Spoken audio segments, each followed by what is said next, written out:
ఆదిలాబాద్లోని market యార్డ్లో అర్ధరాత్రి దొంగలు కలకలం సృష్టించారని తెలిపారు రైతులు. జొన్నల దొంగతనాన్ని అడ్డుకోబోయిన తమపై కర్రలు, రాళ్లతో దాడి చేశారని చెప్పారు.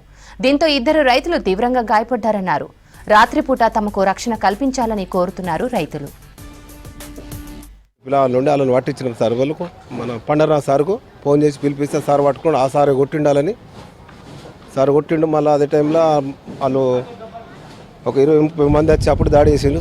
వాళ్ళు సారు కూడా దాకిండి వచ్చి దెబ్బలు, కానీ సార్కు దాకలే. మాకే 2-3-4 దెబ్బలు దాకినాయి రాళ్ళతో కొట్టంగా. వీళ్ళు ముందు ఇద్దరే పొలాలు ఉండే 15-20 మంది వచ్చి కట్టెలతోటి బాల్యాలు తీసుకొని కూడా వచ్చిండు. ఒక పిల్లలు ఇంకో వేరే పిల్లలకి బాల్యంతో పొడిస్తే కానీ అక్కడ తప్ప తీసుకొని పారిపోయింది పాపం ఒక పిల్లడు. ఇక్కడ రక్షణ కంపల్సరీ కావాలా రైతులకు. ఎందుకంటే ఇప్పుడు ఇవాళ నాకు జరిగింది, రేపు ఇంకా వేరే కూడా జరుగుతుంది. రాత్రి ఇంకా దగ్గర ఇంకొక నెల అయితే నడుస్తుంది. ఒక నెల వాళ్ళకు కూడా రక్షణ కావాలి. ఇక్కడ కంపల్సరీ పోలీసు వాళ్ళు కూడా కంపల్సరీ 24 గంటలు ఇక్కడ పడి ఉండాలా.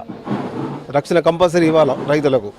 నైటు 10 మంది దాకా 10-15 మంది వచ్చి మా వాళ్ళ మీద అటాక్ చేసిండ్రు. చూసి ఆపిండ్రు వాళ్ళని.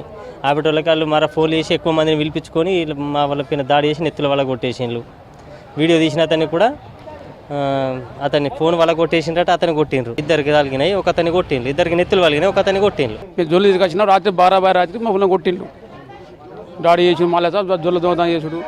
మాకు చేన్ల బాధ అన్ని పందులతో ఈడ ఈ బాధ ఎవరు పడుచుకుంటున్నారు, ఏ రోజులు పడుచుకుంటున్నారు. సిగరెట్ ఉండాలా, లేకపోతే ఇట ఒకటి కార్డు వేసుకొని ఇట చేస్తాడు పని ఓళ్ళు చేస్తాడు. వాళ్ళ గుర్తింపు ఉండాలా. ఎవడో వస్తున్నాడు, దొంగ ఏర్పడలేడు, దొర ఏర్పడలేడు, వాడు దోసుకపోతున్నాడు. ఈ గ్యారంటీ ఎట్లుంటుంది సార్? ఎవడు గ్యారంటీ అంటారు? రాజు 10-15 మంది ఉండేళ్ళు. ఆడోళ్ళు మొగలు వచ్చారు. ఫస్ట్ మొగలు మళ్ళీ ఆడోళ్ళు వచ్చారు. ఆడోళ్ళు మొగలు ఆడోళ్ళు ఉండే మనం పోస్తా పోలేదు, దెబ్బలు పడమే చేస్తాం.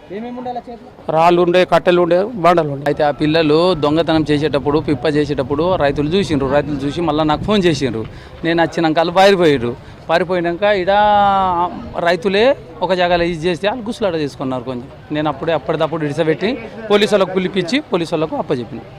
ఒక 2 రైతులకు ఇంజూరీ అయిపోయింది అంతే. వచ్చినాం సార్, సెక్యూరిటీ డైలీ ఉంటున్నారు. గేట్ దగ్గర వాళ్ళు ఉండే అప్పటిదప్పుడు ఫోన్ చేస్తే వచ్చారు.